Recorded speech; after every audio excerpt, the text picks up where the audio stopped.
In this video, we'll be showing students how to navigate Honorlock within Canvas.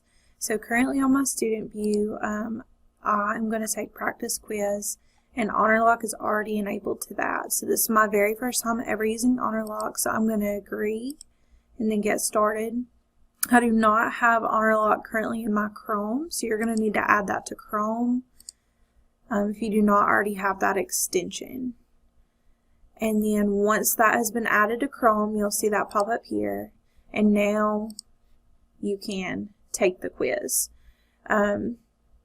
Depending on what your professor requires of you in this video, you may have to scan the room, you may have to see your ID. So just make sure that you do have those things available to you if your professor is wanting those. So I'm going to authorize and I'm going to agree to continue to a system check.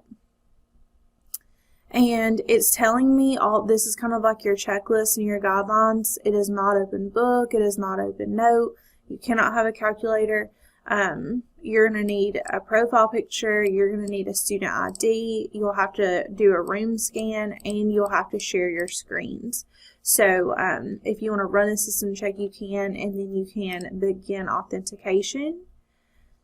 And then if you have a double monitor, I currently have a double monitor, it will not let me. So I'll have to go to a single monitor in order to be able to do that. So once you add the extension, you go through the system check, from that point your quiz will come up and you will be able to access Honorlock through Canvas. It's important to note in the authentication process that if you are getting errors here, which is a possibility, there is 24/7 support that you can contact here. If it's like the weekend you cannot get a hold of your professor because it is not their office hours, Honorlock does have a 24-hour support that you can do a chat with them to hopefully get those issues resolved before you have potentially a late or missing assignment that requires Honorlock.